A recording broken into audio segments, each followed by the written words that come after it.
thank you very much for staying till the bitter end. And I'm going to be very fucking... he did say I could swear. Is that right? You sure? Because I got a lot of stuff to get off my chest. If you're offended by swearing, now's a good time to go. Am I the only idiot with a jacket in here? Anyone else wearing a jacket? One other person. Get rid of it. It's not on. Too hot. So on the subject of diversity, that was almost planned, wasn't it? Get the brown Muslim up right after the diversity talk. Right on.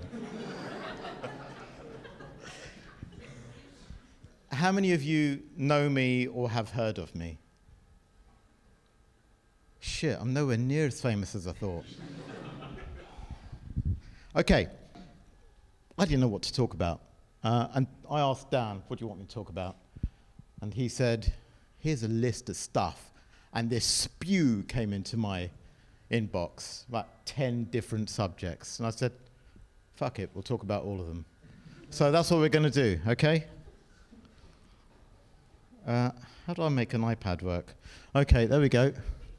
Road to nowhere. This is about success. You like that? Hey, come on. Amy Winehouse, was she not successful? Was she or not? Anyone want to have a stab at what success is? Anyone, just shout it out. To them, what's success to you? Being able to afford living. That's success. Good. Anyone else? Happiness. Happiness. That's success. Good luck with that. Anything else? Peace of mind. Peace of mind. There speaks a mature man. Good luck with that. Who's at the back? Someone had their hand up. Yeah, go on. One with the hand up. Nice. I like that. Making stuff for other people. I like that definition. But you're fucked as well. Because other people are not going to do what you want them to do. It's all good. It's all good. However you define success is absolutely fine. But we have a real problem in that we set impossible bars for ourselves. And we are never happy, especially in the West. We consume too much. We're still not happy. We can barely live. And yet, we have access to better facilities, cleaner water, cleaner air, cleaner environment, better welfare than most places in the world. Okay, it's not as good as it was maybe 10, 15, 20 years ago. And I'm not trying to big up the Tories. I hate the Tories. Am I allowed to say that? It's okay to be political. I'm not trying to big them up. But what I am saying is, for me, waking up in the morning is a success. I say a prayer in the morning. I'm a Muslim. I'm allowed to do that, okay? I say a prayer in the morning of gratitude. And I say the same when I go to sleep. I know Christians do this as well, and I know some people who don't have any faith at all have gratitude rituals and ceremonies. It's all good. I don't care. The point being that when I was young, my doctor told me if I carried on the way I was going, I was not going to live past 40. And here I am at 51 and in better health, though not in the best possible shape as I've ever been. So that for me is success. Waking up in the morning is successful. So choose your bar very carefully. And guess what? You will be successful. And that success will lead to happiness. It works. Now, a lot of people have gratitude rituals. How many of you keep a gratitude journal? Go on, be brave. One of you's got to keep a gratitude journal. He's the man. See, this is why he sent me such an amazing email. He knows his stuff.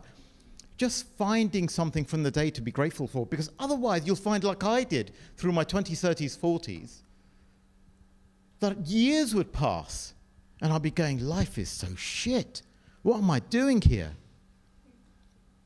Why am I doing this to myself? Why am I coming home after work, spending 2 hours every evening playing Call of Duty Modern Warfare? Multiplayer, get my ass kicked by 12-year-olds calling me a fucking terrorist. I mean, why am I doing this? Right? I kidded myself into thinking I'm enjoying this. What? I was not enjoying it. But my life was amazing. And I didn't see it. My life was successful, and I couldn't see it. I was so blinded by my own limitations. And, the other thing about success is it's different depending on how old you are. What was success for me as a 7-year-old? I can't even think that far back. It was about 1840, I think. What was success for me then? I don't know. Maybe getting a Doctor Who book or something? That would have been the lottery. I come from a very, very poor family, single parent, all of that stuff. You can cry about it later. I'm over it. So, Doctor Who book. Yes, get in. Right? So there goes your diversity argument. I'm the standard white male, basically. So Doctor Who would be a success at 7. What about 14? Maybe let's not talk about 14, okay? 21. Maybe I'm beginning to think, it'd be nice to have some money. That'd be really good. I'm sure you've all got different visions of what it was like. Some of you probably aren't even 21 yet. Fuck you. 28. What about 28? Now you're thinking career, progress, fame, fortune. Maybe you're thinking that 14. I don't know. Everyone's got different definitions at every age. And as every era, 7-year cycle passes, your definitions of success change again. For some people, it can change from day to day. The point I'm trying to make is it doesn't matter. Make it easy for yourself. You'll really enjoy life a lot more. For me, this is happening more and more. I'll hear my son telling me he loves me once. That's it. My day is done. I don't need anything else. I don't need money. I don't need a car. I have those things. Don't need a house.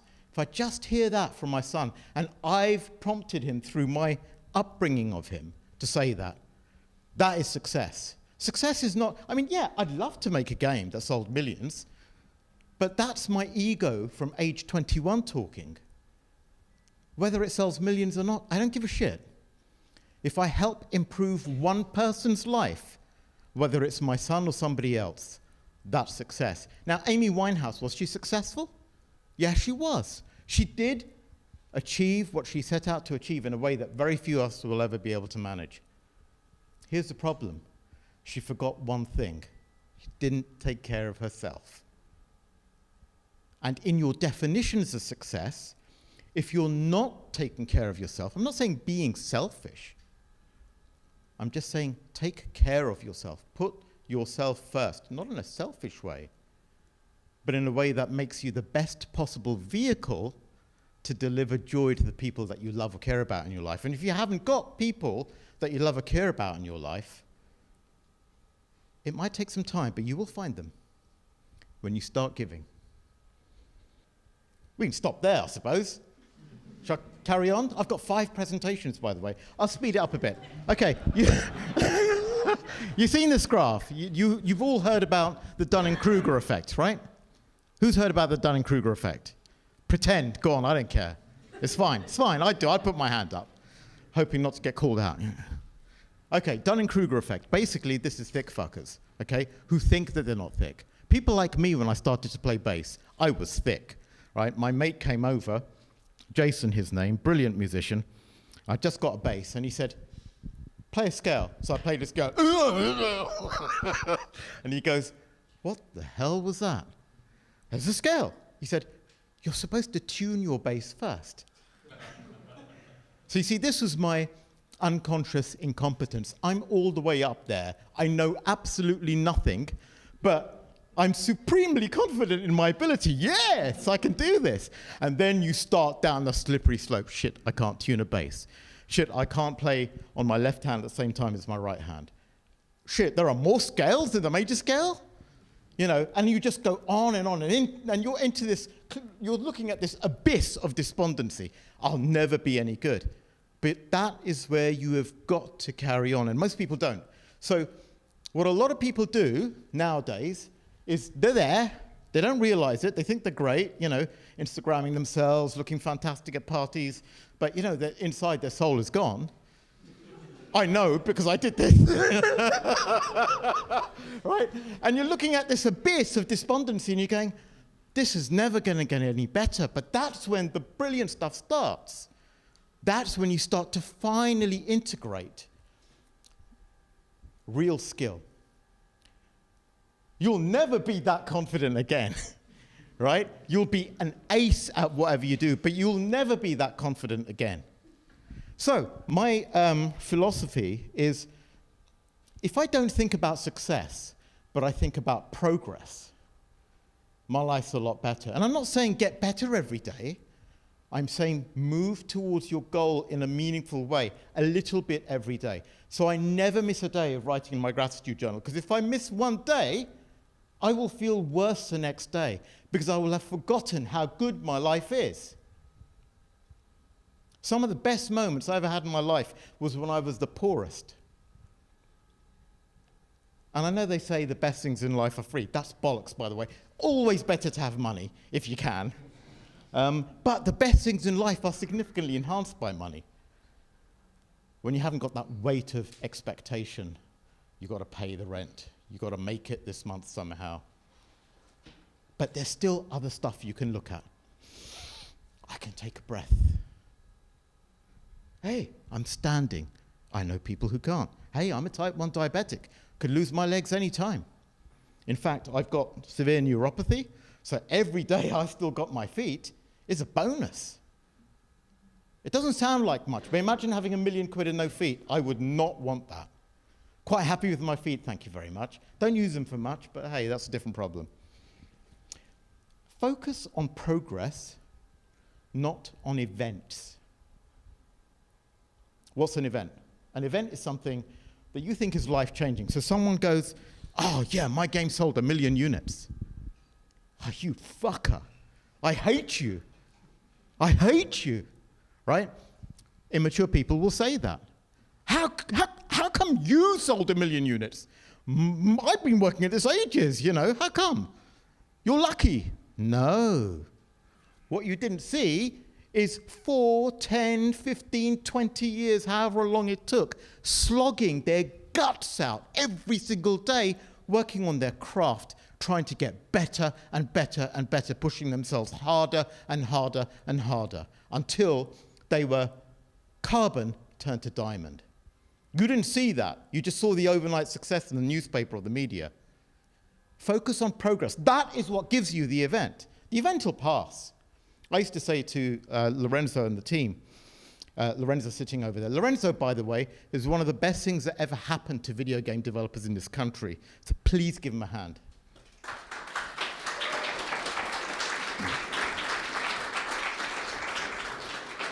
He kept money going to developers. He kept contracts going. He kept all of these projects managed on behalf of PlayStation Strategic Content. He's at NVIDIA now, so that's in the past. But I used to say to him, and we talked about this earlier actually, appreciate this day.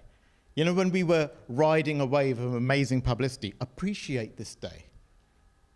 Because it will pass, and you will look back, and you will feel bad that you didn't appreciate how good that day was. I know, I've been through so many ups and downs. When you're on an up, here's another example of how to improve your feeling of success. When you're on an up, and you will experience them, trust me, a few and far between, but they do happen, treasure it, savor it, put it in your diary, take pictures, do videos. Do not let that moment slip from your memory, because here's the thing about life. You'll get to the end of your life, you think, what the fuck happened? It's because you didn't stay in that moment. You didn't appreciate it and capture it for the beautiful time that it was. So I used to say to them regularly, whenever we had some kind of success, somebody new signed, you know, whatever, game came out to good reviews, treasure this day, treasure this moment, remember it, imprint it. You won't get it back. It'll never come back.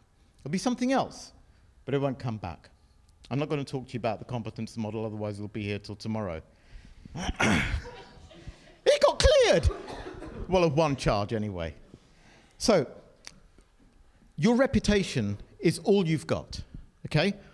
I was 8 years old, and I was thrown into the pool at my primary school. Miss Parsons, with a green tracksuit, you can still see her, had that shepherd's crook thing to keep my neck above the water. And she said, go on then, swim. Go on, swim in front of the whole class. Never wanted to swim again. Why?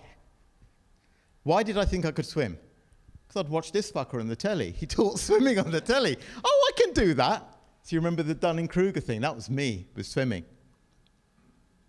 36 years old, I learned to swim. My teacher was Stephen Shaw, who practices the Shaw method, which combines swimming with Alexander technique. So,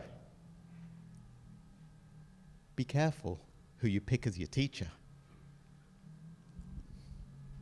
Why is that important? We'll talk about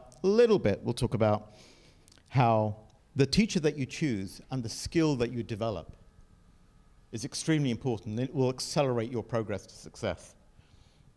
The question I would leave you with is, what are you doing to build your reputation? Warren Buffett said that it takes 20 years to build a reputation, but in 5 minutes you could ruin it. So be very careful about the decisions you make. You'll think very differently about your career if you think about that.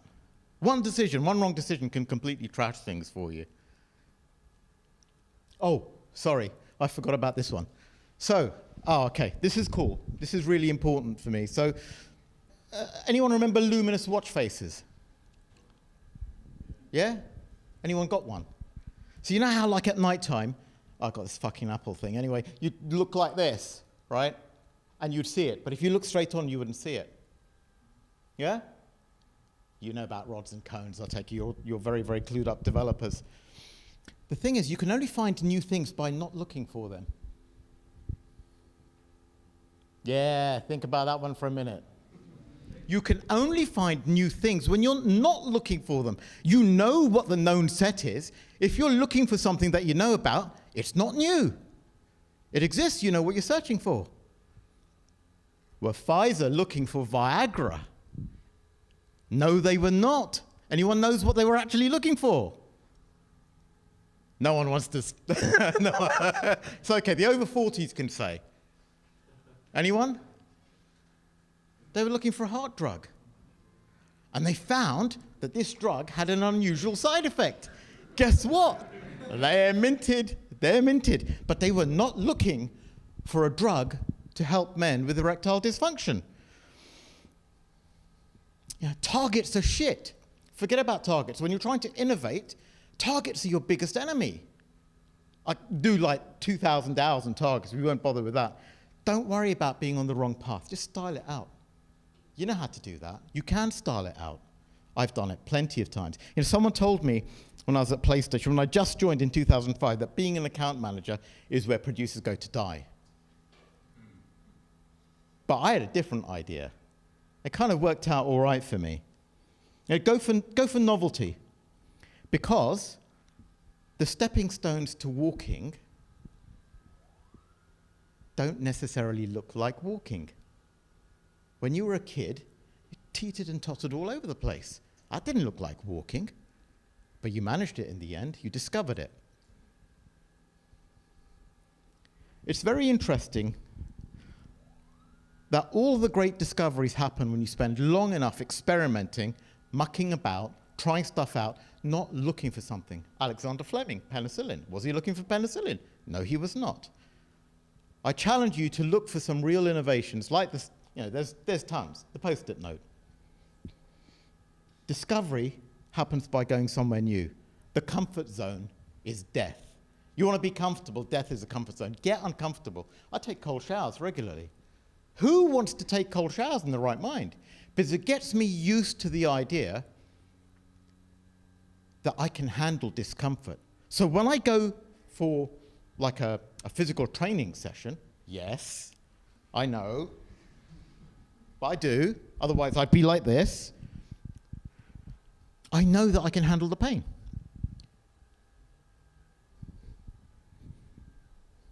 Nearly done with this one.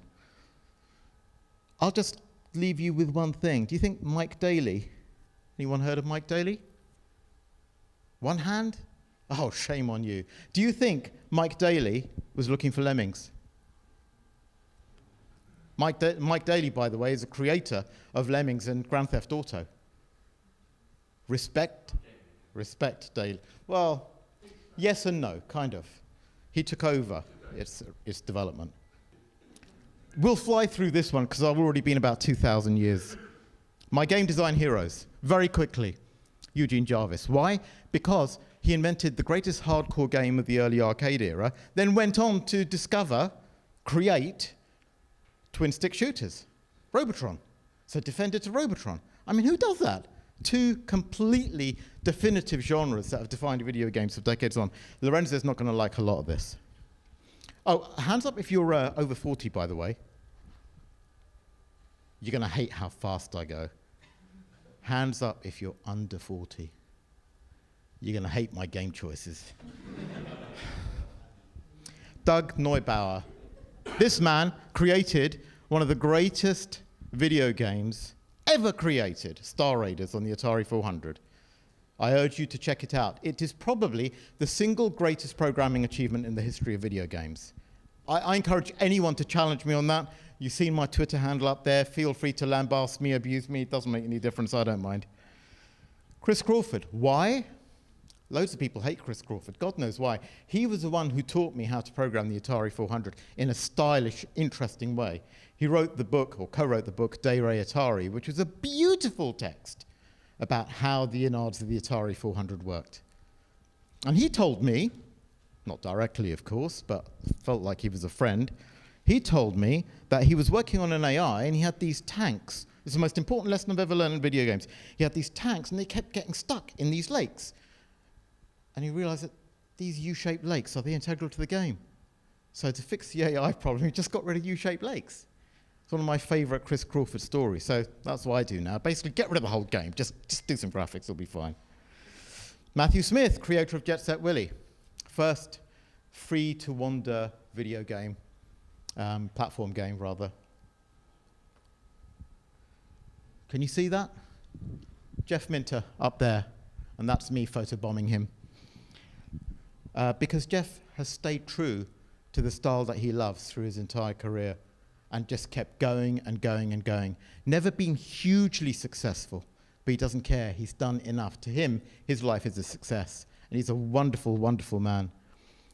Amy Hennig, who was the game director on one of my favorite games of all time, Uncharted, which for me set a new standard in narrative in video games. Before then, narrative to me seemed stilted, pointless, stupid, get out of the way, I just want to get on with the game. But in Uncharted, I started to feel about the characters. And I thought that was genius. And Liz England. Anyone heard of Liz England? You've got to. Come, hands up if you've heard of Liz England. I would be really, really upset if more people... Okay, I'm really, really upset. No, it's fine. Check her out. Liz England wrote, for me, the greatest article on game design, what it is, ever written. It's called The Door Problem. Google it. The Door Problem. When I read The Door Problem, I thought, I'm not a game designer. I need to learn this stuff. I thought I was, but Dunning-Kruger, that's me. That's it. Now, very, very quickly, I'm going to teach you how to do the perfect pitch. I'm only going to touch the absolute top line. You interested in learning how to do the perfect pitch? Yeah. Come on! Yeah. Who wants to know how to do the perfect pitch? Yeah! Yeah! So,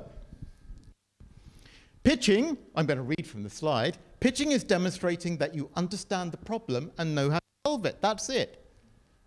Somebody has a problem.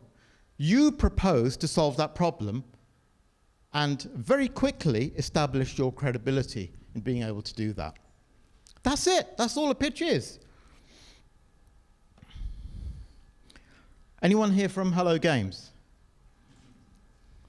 Just one hand. Cool. I'll explain why later. It's all good. It's all good. Hey, I'm the greatest No Man's Sky on the face of the earth, as I hope some of you know. So it's really, really simple for me. This is the outline of a good pitch. Don't worry. So what does all of this mean? Provocation, problem definition, problem cost, solution summary, call to action. That's all you have to do in a pitch. Don't worry, I'll send you the deck if you want it. What is this? Provocation. Who wants to have a crack? Okay, the provocation is something provocative. It's designed to capture the attention of the person you're speaking to. You have to balance and weight this really carefully. Your opener is really important. It must set the tone for what you're trying to establish. Really important you get that right.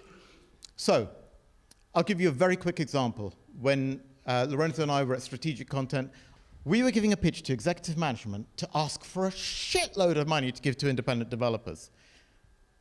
So how are you going to do that? No one wants to give us shitloads of money to give to independent developers. They're basically saying you're chucking it away. We had a plan. But first we needed a provocation. The provocation was a graph. And the graph showed that in 2013, yeah? That in 2013, only 8 games were going to come out on Vita. When you see that on a graph, you go, fuck, the Vita's screwed. Right? That's a provocation. Problem definition. Only 8 games coming out for Vita in 2013. That's not a good picture. You got a lot of hardware out there, you got to shift it. Problem cost. Oh, how much is it going to cost us if we only have 8 games? Well, there's a lot of warehouse stock. That's very expensive. See, now you're reeling them in. And then the solution. And our solution was, well, we can't get you this stuff, but we can get you this, and at least it means the device has a life. So you're literally saving the lives of the entire management team. No, it's not literal, of course. You're not literally saving their lives, but I'll get over it. So, summary. We only have 8 games coming out next year.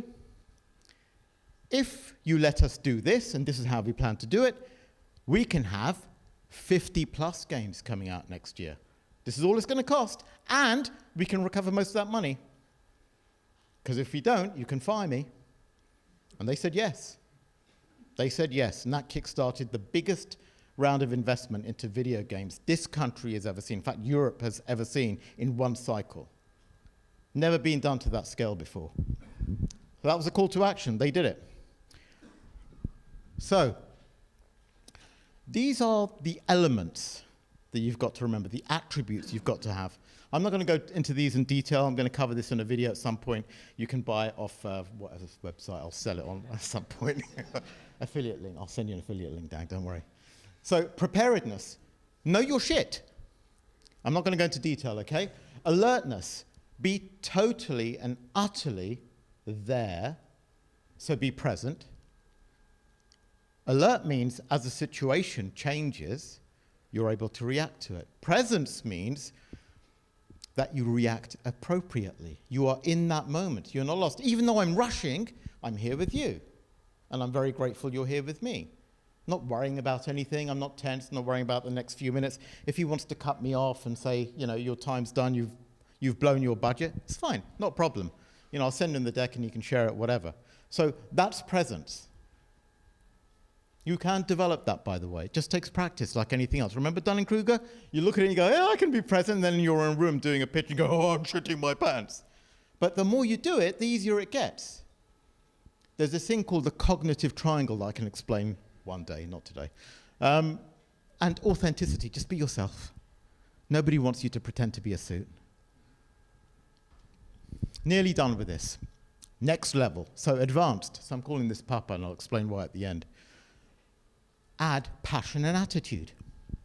Passion and attitude. Passion, that's me, right? Always amped up. Attitude is riding that edge. Lorenzo and I interviewed Spencer. He had attitude. See, you can do it in a job interview, not just a pitch. Any situation in which you're trying to sell something, you can use that. Here's a special shocking ingredient that will, whatever, trust. People hate to hear this, you know, especially independent developers. They hate to hear this. Oh, I need to have contacts. Guess what? People like to work with people they like. That's just human nature. You can either work with that or you can work against it. You can be nice to people or you can be an arsehole. You can take things personally or you can decide you're not going to take things personally. You're going to carry on trying to be a nice person. You don't know anything about what's going on in the other person's life or their head, but you're judging them. Or I'm judging them. That's what I used to be like. You have no idea. And yet you're judging them, right? And the people who don't are the ones who survive long enough to get the call. Because who will people remember when they're being pitched to? They'll remember the people who've been nice to them. It's just human nature. It's not difficult. It doesn't cost you anything. I'm not saying cruel. That's That's sleazy, because I've experienced that as well. It wasn't very nice. But if you build up trust by being reliable, by having a great reputation, you're the person that's going to get the call when there's money to be spent. That's it. That's a lot. Pa, pa, pat. Where's this bollocks acronym come from? I'll tell you. My daughter, when she was 3, 4 years old, used to randomly go ma, ma, mat, pa, pa, pat. Now, I hate business bullshit, but I thought, let's come up with something a 3-year-old could put together. So, my final point on pitching. Pitching is not the deal. The contract is not the deal. The relationship is the deal. Keep your relationships. Don't worry about the deals. The deals will come if you have lots of relationships. It takes time to build relationships. It's worth it. Don't rush it. Top 10 game, Star Raiders. Why? Greatest video game of all time. Night Law, because the first time I saw it, I thought, what the fuck is going on with this screen? I've never seen anything like this before in my life. It's 1984. I called my friend Jeff Foley up and said, you will not believe what I'm seeing on my screen. It's real 3D and it's moving at a reasonable frame rate, so I can't believe I'm going to come over and have a look at it. Came over and had a look at it and said, I can't believe what the fuck is going on that screen. That's why Night Law. That was one of my favorite gaming moments. Speedball 2. One of my favorite gaming moments was kicking Lorenzo's ass at Speedball 2 at EGX. And it's the only game I've ever beaten him at. The only one, ever. That's why I loved it so much. But I played it so much, I got RSI. I still got RSI to this day. Thanks to Speedball 2. Thank you, Speedball. Street Fighter 2 Turbo. My favorite gaming moment at Street Fighter 2 Turbo was beating my brother 10-0. He hated it so much that he picked up the controller, smashed it against the door, left the dent, walked out without saying bye, didn't see him again for a month. Yes! It hurt him so badly the next time he came over, I let him beat me 10-0, and he thought he did it legitimately. I hope you're watching this. Where's the camera? I hope my brother's watching this. Yes! I own you. That's how we used to speak when I was 20. I don't speak like that anymore, honest. Ultima Underworld. First time I saw a skeleton scene. First full 3D game with a real dungeon. I actually believed I was in a dungeon. This game was so fucking incredible that I got rid of my SX16 386, whatever, that ran at 16 megahertz and traded it for, I don't know, was it a 38633 or a 48633? Just so I could play this game. Because the frame rate, 386 16, you don't want to know. Super Mario 64. My favorite moment of this game was waking up at 5 o'clock in the morning because I dreamt about how to solve a level. Went to play the game. My daughter woke up, 4 years old, came into the room, started watching me play. I got so mad I couldn't swear. Normally I'd say, you fucker, you fucker, you fucker, make the jump, make the jump, make the jump. But I couldn't. I said, I'm going to hit Mario. Complete silence. That's all I could think of. Lame, I know. 5 seconds later, I hear crying. I turn round. What's the matter, sweetie pie? I don't want you to hit Mario. I like Mario. Fuck, that is when I realized video games are as important as any other medium in the world. And I never trivialized them again after that point. Super Stardust HD. When I played this, I was the best. I was in the top 10 charts for a long time, then it got mental and people just destroyed me. But my coolest moment here was standing in the third-party relations room, Zeno Colasso walks in, starts watching me playing, and I'm in flow. And I'm utterly destroying it. And I clearly look like the greatest Super Stardust HD player of all time. And I am clearly doing impossible Jeff Minter-like things. And he's going, impressive, Shahid. Yes, that promotion coming soon then, Zeno, is it? No, it didn't. Call of Duty Modern Warfare, the first time I played the multiplayer warehouse map and won. That was a good moment in my years of hell. Super Crate Box.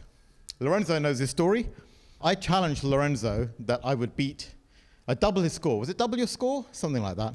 I did double his score because he knew I didn't play much video games. I'd just become a suit and, he's clearly a far superior video game player to me, but I said, I'm going to get X score. And I got 306 and I won a coffee or something.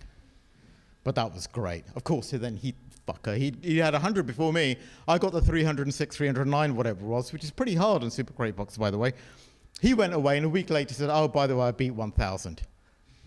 So Speedball 2 remains the only game I've ever beaten Lorenzo at. Super Mario Odyssey. Now, this wasn't in my top 10 until this morning. because I did something so cool. Every dad in the world, any dads here?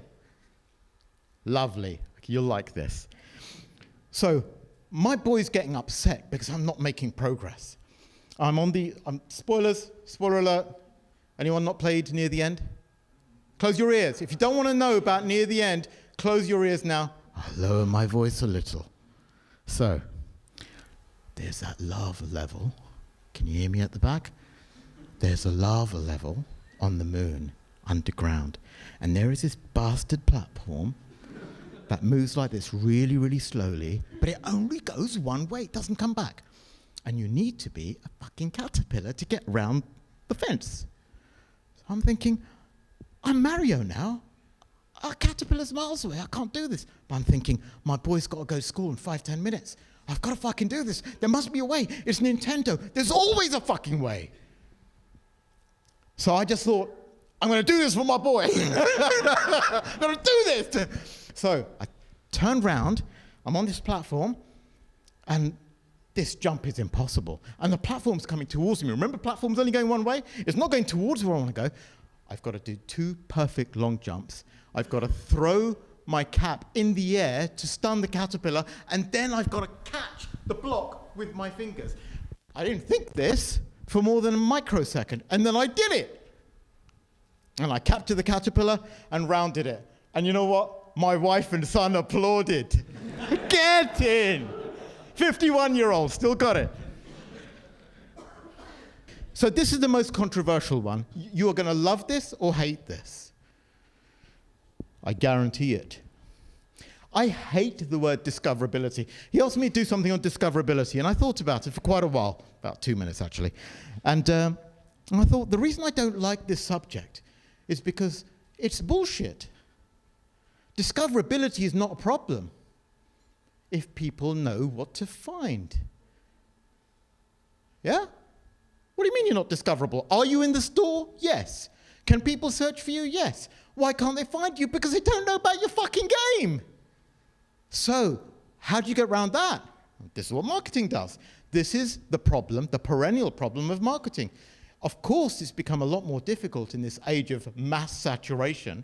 Well, we all wanted democratic tools. We all wanted democratic access to the platforms. I wanted it more than anything. People like Byron know that. I laid everything on the line to make PlayStation more open. That man laid everything on the line to make PlayStation more open.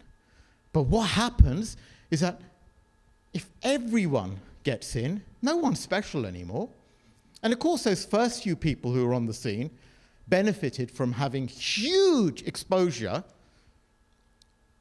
But now we're in the real world. It's just the new normal. This is not abnormal. This is not an indie-pocalypse. This is how things are. This is how they're meant to be. There have always been loads of people singing around the world. Not all of them are destined to be pop stars.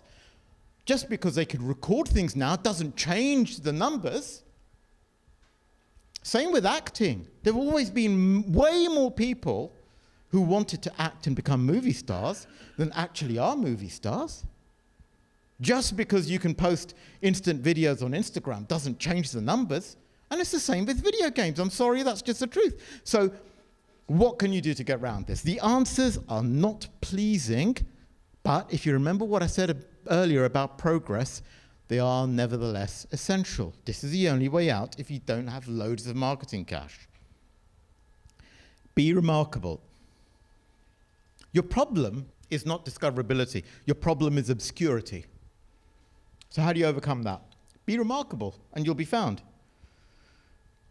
See what the sign says here? If you are not outraged, you are not paying attention. That's wrong. If you are outraged, you are not paying attention. And this is why outrage trumps quality today. We've become a polarized world. Every click is driven by polarized news. It's the stuff that shocks because that's the way we've become. We've become too desensitized to nuance. It's terrible, but that's how it is. We need to hear a big story about everything. And the more shocking, the more interested we are. Doesn't mean we like it. A lot of us don't.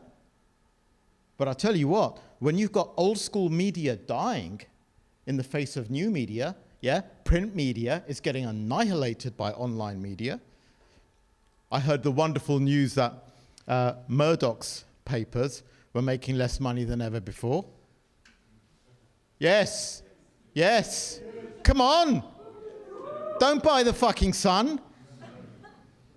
This is the problem. The reason people buy the Sun is not because they're bad people. It's because it's exciting news. It's outrageous. It's really outrageous. That sells the paper. And it's the same on the internet. It's the same on the web. Same everywhere. Outrage. Trump won because of outrage. I saw it coming. I told my American friends, I'm sorry, we've just had it with Brexit. I guarantee you Trump's going to win the election. Why? Because he's more outrageous than Clinton. That was it. And he's charismatic. You might not think much of him. You might be able to make fun of him if you're left wing. But the other half of the world think the opposite. And because of the way we build communities in the modern digital age, we become more cliquey than ever before. We surround ourselves with our own echo chambers, and that's it. We're actually less exposed to other views than we ever were because we're able to comfort ourselves with like-minded people very, very quickly online. So this is a problem. Outrage does trump quality. But I'm not saying be outrageous. Thankfully, you don't have to worry about that. You do have to be memorable. And that's very hard to do, but it can be achieved. Let's see if we can work out how. So to be memorable, you need to be remarkable. And to be remarkable, you need to create feelings in your players. Find one person who feels something about your game and is then willing to share. Because if you just go for their thoughts, right, it's marketing 101 basically. Don't talk about features, talk about benefits. If they're talking about features of your game, it's meaningless. If they're talking about the benefits, i.e. how it made them feel, other people will respond to that. I'll let you look up the cognitive triangle. It's very interesting because thoughts do influence your behavior, but your behavior can also influence your thoughts. So if you've got enough people feeling stuff, they're going to share their thoughts and you're going to change people's behavior. Get people to feel. Earlier on I said I'd mention No Man's Sky. Why did I jump on that so viscerally? Because I saw the video that Sean sent me just before he revealed it at VGX. And then he fucked off. You know, he's just offline for a couple of days. Oh, I need to get in touch with you because I need to sign this game. I saw that video and it raised the hairs on the back of my neck and brought tears to my eyes. Why? I don't know if he was planning on doing this or the rest of the team were planning this, but he reached into that 12-year-old boy who used to read Asimov and Heinlein and Clarke, and he made it real right before my eyes. Of course I was going to respond to that. And he said, not just this planet, mate, fucking all of them. Do you want some? That was his provocation. Didn't have to say anything, just sent a video. And he knew, I hope he knew, or somebody in his team knew, that there would have been shitloads of people like that out there, people who bought PlayStation since they were very young, who now have kids, miss gaming, and don't have something for them. Yes, I promoted it very heavily. Yes, I hyped it to the high heavens. Why? Because I knew that audience existed. And yes, they did buy the fucking game, and it was fucking great. It took time, but it was worth it. Now, I can guarantee you, you will not find many 40-plus people, 40-year-olds and over, old guys like me, or old ladies, who would have a bad word to say about No Man's Sky at all. I guarantee you it'd be younger people, because the way they are moved is different. They don't have any attachment to that old sci-fi. They don't long for something that's gone, or might have been. If you can create that feeling in somebody who's looking to sign games, trust me, you're opening the doors. But going back to what I said about looking for something new, the worst place you can look is other games. Take breaks. Don't work so fucking hard. It's bad for you. Fill yourself with life. This is a great town. The first 5-10 minutes, I heard everyone in this room laughing and lively and bubbling. I thought, my God, there's more energy in this room than out in Gamescom, where there were, 3,000 people in that auditorium? However many it was. There were a lot of people, but there's no life. This place, amazing. You lot are awesome. Fill yourselves with life. See what else is out there. If you don't have that, don't worry, nearly done. If you don't have that, how on earth will you find something new to put in your games? Persistence is the other thing. There's no way around it. J.K. Rowling, do I need to say any more? How many times did she get turned down? She's not necessarily the greatest writer in the world, but she's bloody persistent. The Beatles, how many record labels turned them down? And I guarantee you there are many, many more examples. How many people failed when they stopped at the 10th attempt?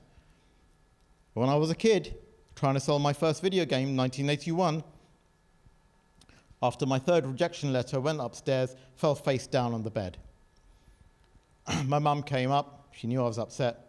What's wrong, son? I was, 15, 16. I said, another rejection letter. And she said, pick yourself up and make another game. And you know what? I did. And that's all you need to do. Just one more step, one more step, one more step. If you have that persistence, you will get there. When you were a kid, did you give up on walking? You just kept at it. You kept at it, and here you are, you walked here. The final thing is pervasiveness. Pervasiveness is about being absolutely everywhere, on every channel, on every platform, on every media that you can think of. This is hard work. You can't do everything. You just don't have the time. But maybe you've got friends who are good at this kind of thing. You forget, or maybe you don't forget, some of the earlier publishers and developers and co-working groups did exactly that. They found like-minded people, go to the universities, find people interested in marketing. Maybe they're not in the marketing industry yet, but they're really good at it. Maybe they want to work with you, team up with them. Or do try it yourself. Try to find some way of getting your stuff syndicated. Easier said than done, but you can do it. It doesn't cost a fortune necessarily if you find the right channels. I'm not the world's greatest expert on marketing, but in terms of what makes people decide to buy a game, I think I've got a fairly good feeling of how that stuff works now. You do need to be pervasive, you need to be everywhere, so that people, remember it's about being memorable. Next step is to be remarkable. The remarkable side takes a long time because you've got to build your craft. One step at a time. Remember the Dunning-Kruger. You're going to go down that slope and then you're going to come up. People think Mike Bithell was an overnight success. No, he worked for years and years and years in AA before he became that overnight success. Ply your trade, work your craft. Enjoy the journey. You're doing what you love. I'm enjoying it. Hey, I left the best gig in the industry to go broke and make games. I love it. I wouldn't turn back. Somebody asked me the other day, would you go back to, if you were asked to go back and run this whole thing globally, would you do it for double the salary? Fuck no. Why would I do that? Giving up the thing that I love. I want to stay persistent in what I'm doing. It'll take me time. You know, I've got nothing out yet, but give it time. And then eventually, when I've got something, that's the time to strike. That's the time to be pervasive. That's the time to be everywhere. I don't do many talks anymore. I don't do too much tweeting. Well, maybe a little too much. I don't do too much other social media stuff. I don't do much talking to journalists like I used to. Why? Because I've got fuck all to talk about. So keep your powder dry until you're ready, and then hit everything. You want to see a brilliant example of that? Hello Games. Hard though. You won't enjoy it, but it'll be worth it. Just become hard to ignore. You know? Everywhere people turn, they see mention of your work. That's where you want to be. It can happen. So I want to leave you with this final thought. He's nicked this from Ericsson, by the way, the guy who came up with the 10,000 hour rule, which I'm sure you've all heard about. It's not actually 10,000 hours. It's actually 10,000 hours of deliberate practice, roundabout. Some people do it in less time, some people do it in more time. And if you're not familiar with it, it's about mastery. Mastery of anything takes time. So if you're trying to become really, really good at this, don't beat yourself up for not getting it done in a year just because some people struck lucky. Hey, the first time I got really successful in video games was after 3 years. I was nothing, but I got the timing right. And it had nothing to do with me, by the way. I was lucky. So that was 1985, 86. The next time I became something in video games, 2001. And then another nadir. And then it was 2014, finding a time, 3 times in a 35-year career. Does that mean the rest of it has been write-off? No. It's been worth every single step and misstep. And I wouldn't trade any of it, least of all this evening with you, lovely, lovely people. Thank you for entertaining me for so long.